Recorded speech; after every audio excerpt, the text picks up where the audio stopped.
ধর্ষণ মামলায় আটক সঙ্গীতশিল্পী মাইনুল আহসান নোবেল ও সেই মামলার বাদী ইডেন মহিলা কলেজের সাবেক শিক্ষার্থীর মধ্যে রেজিস্ট্রি কাবিননামার মাধ্যমে বিয়ে দেওয়ার নির্দেশ দিয়েছেন আদালত।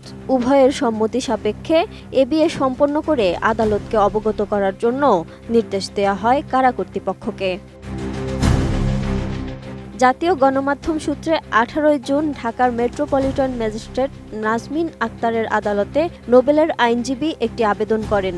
এতে বলা হয়, আসামি নোবেল গত 20 মে জেল হাজতে আটক আছেন। বাদী ও আসামির মধ্যে ভুল বোঝাবুঝির সৃষ্টি হওয়ায় বাদী মামলাটি করেছেন বলেই জানান ওই আইনজীবী। এখন বাদী ও আসামি বিবাহ বন্ধনে আবদ্ধ হতে ইচ্ছুক বলে আদালতকে জানান তিনি।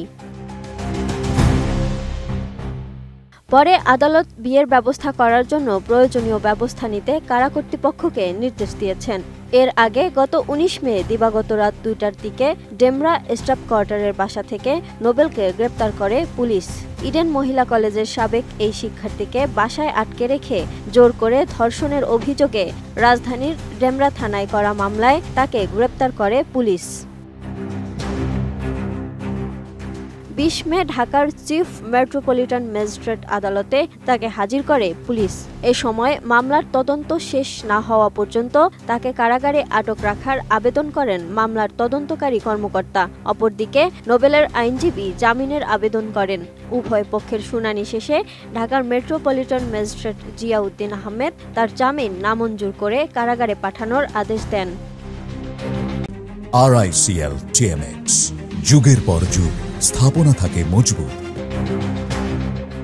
2018 সালে সামাজিক যোগাযোগ মাধ্যমে নোবেলের সঙ্গে পরিচয় হয় ইডেন কলেজের ওই ছাত্রীর। এরপর তাদের মাঝে মাঝে যোগাযোগ হতো বলেই জানা যায়। মেয়েটির অভিযোগ ছিল, গত বছরের 12 নভেম্বর মোহাম্মদপুরে দেখা করার পর ওই ছাত্রীকে স্টুডিও দেখানোর কথা বলে ডেমরার বাসায় নিয়ে যান নোবেল। ওই বাসায় গিয়ে ছাত্রীকে আটকে রাখা হয়। তখন ছাত্রীটির ফোন ভেঙে ফেলা হয়, তাকে মারধর ও ধর্ষণ করা হয়। এমনকি ধর্ষণের ভিডিও মোবাইলে ধারণ করে ব্ল্যাকমেইল করা হচ্ছিল বলে অভিযোগ ওই ছাত্রীর। পুলিশের দাবি, এসব কর্মকাণ্ডে নোবেলের 2 থেকে 3 জন সহযোগীও জড়িত ছিলেন।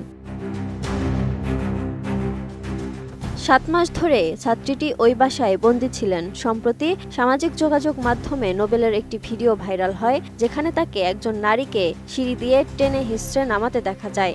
ওই ভিডিও দেখে ছাত্রীর পরিবার তাকে চিনে ফেলেন এবং টাঙ্গাইল থেকে ঢাকায় এসে জাতীয় জরুরি সেবা 999-এ ফোন করেন। পুলিশ 19 মে রাত 9:30টার দিকে ওই বাসায় অভিযান চালিয়ে ছাত্রীটিকে উদ্ধার করে।